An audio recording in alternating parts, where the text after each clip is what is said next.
Sir YCP నేత Vallabhaneni Vamsi America పారిపోయాడు, డల్లాస్‌లో కనిపించారు అని చెప్పేసి న్యూస్‌లు రావడం చూస్తున్నాం సార్. నిజంగా పారిపోయాడా? లేకుంటే ఎక్కడైనా ట్రిప్‌కెళ్ళి ఉంటాడా? ఏం జరిగింది సార్ అసలు? మామూలుగా ఇప్పుడు మన జగన్ వెళ్తేనే జగన్ పారిపోయాడు లండన్‌కి.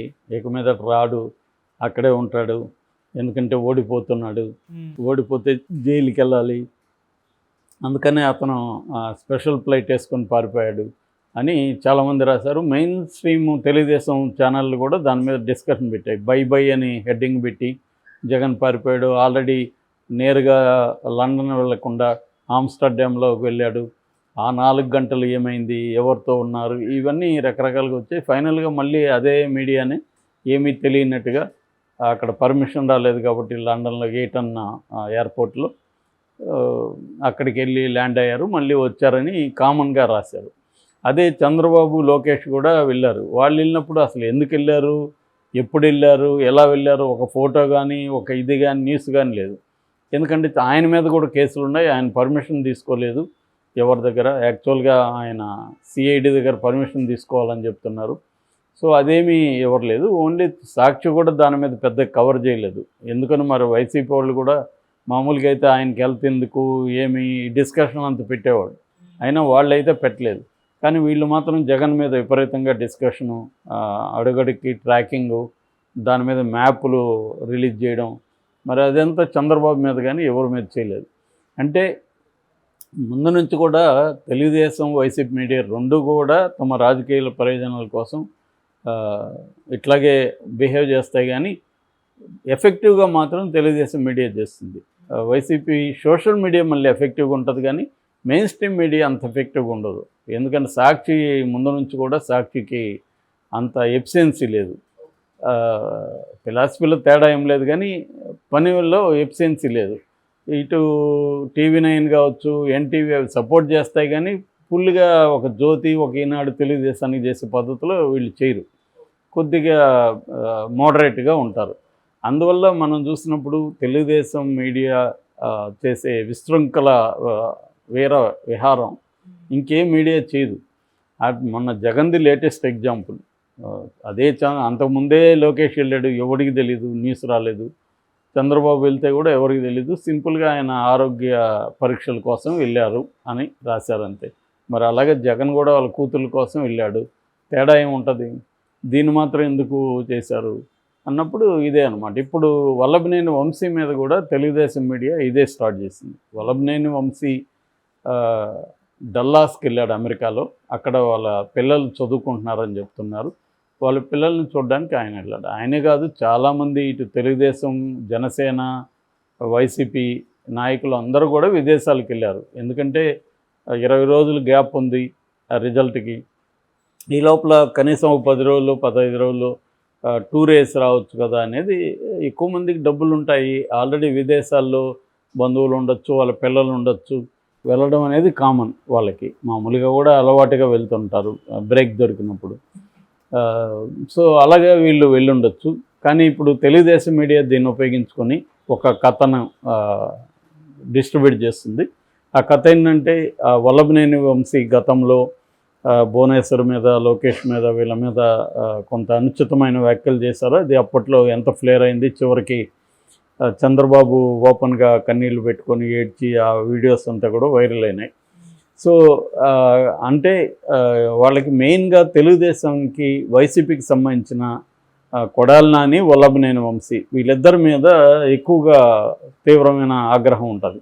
ఎందుకంటే ఇద్దరు కూడా తెలుగుదేశం నుంచి వెళ్ళిన వాళ్ళే. వంశీ అయితే మొన్ననే వచ్చాడు, ఈయనన్నా కొద్దిగా ముందుకు వచ్చాడు, ఎవరు కొడాలి నాని. సో వల్లభనేని వంశీ అయితే 2019లో కూడా తెలుగుదేశం తరపున గన్నవరం నుంచి ఎన్నికై వచ్చిన వ్యక్తి. సో అతను ఇప్పుడు వైసీపీ వైపు వెళ్ళాడు. సో కాబట్టి వెళ్ళే టార్గెట్ లోకేష్ కూడా వీళ్ళిద్దరి మీద చాలా, నేను వస్తే వాళ్ళని కడ్డాయితో తరుముతాను, ఇవన్నీ కూడా మాట్లాడాడు లోకేష్. సో అందువల్ల ఇప్పుడు ఏంటంటే ఓడిపోతానని అతనికి గ్యారంటీగా తెలిసిపోయింది. సో తను ఓడిపోయి వైసీపీ అధికారంలోకి రాకపోతే తనను ఖచ్చితంగా వీళ్ళు ఆడుకుంటారు అనేసి ఆయన పర్మనెంట్గా అమెరికాలో సెటిల్ అయ్యడానికి వెళ్ళిపోయాడు డల్లాస్కి. అనేది ఇప్పుడు ఆంధ్రజ్యోతి ఒక కథనం రాసింది. ఓకే. సో ఇది ఎంత నిజం అనేది మనకు తెలియదు. ఎందుకంటే గ్యారంటీగా వైసీపీ ఓడిపోతుందని ఎలా తెలుస్తుంది ఎవరికైనా కూడా ఇప్పుడు. సో ఒకవేళ ఓడిపోయినా అలా పారిపోతాడా ఆయన అనేది తెలియదు మనకి. పాజిబుల్ ఉంది, పాజిబుల్ లేదని చెప్పలేము. బట్ ఇప్పటివరకు అలా పారిపోయిన వాళ్ళు ఎవరు లేరు మనకి. రెండోది అమెరికాలో ఉన్నా కూడా ఇవాళ వాళ్ళని పట్టుకోవడం పెద్ద కష్టం కాదు. అక్కడ కూడా ఎన్ఆర్ఐ తెలుగుదేశం బలంగానే ఉంది, డల్లాస్లో ఉంది కదా.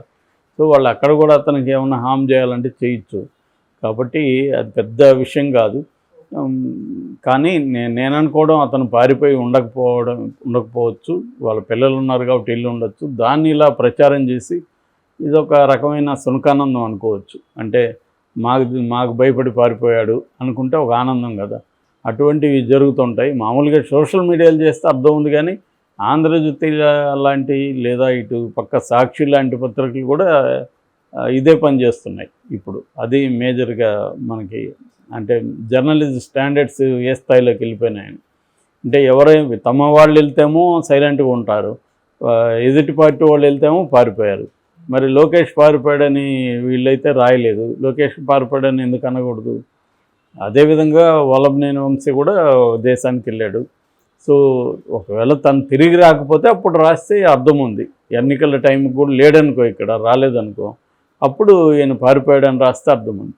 ఇప్పుడే పారిపోయాడని రాయడం వల్ల ఊరికే వాళ్ళ శ్రేణులు కావచ్చు, వాళ్ళ కార్యకర్తలు కావచ్చు కొంత హ్యాపీగా ఫీల్ అవ్వచ్చేమో, కానీ దానివల్ల ఎవడు కామన్ మ్యాన్ ఎవడు కూడా దాని పట్ల ఇంప్రెస్ అయిపోయో ఇన్ఫ్లుయెన్స్ అయిపోయేది ఏం జరగదు.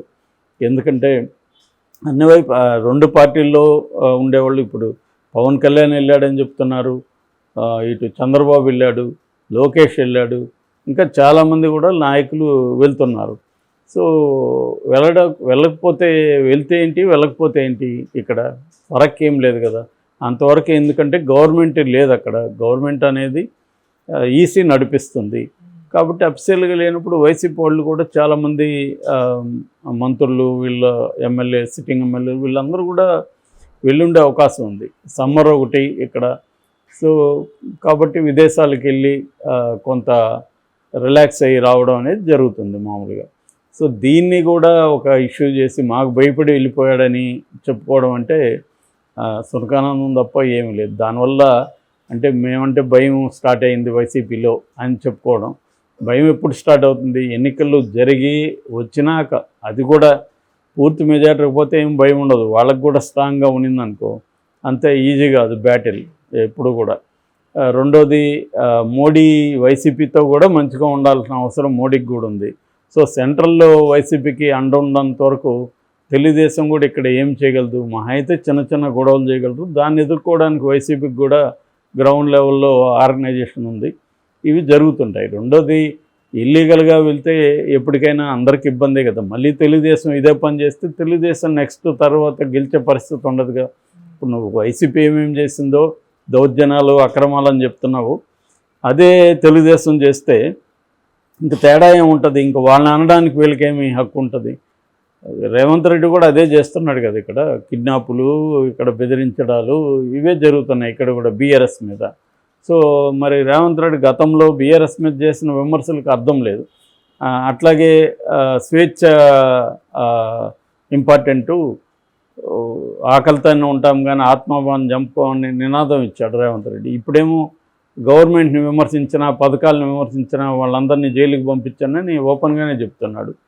మొన్న జర్నలిస్టులకే చెప్తున్నాడు, నీలాంటి వాళ్ళని ఒకరినిద్దరిని జైల్లో పెడితే కానీ మీకు బుద్ధి రాదు అంటున్నాడు.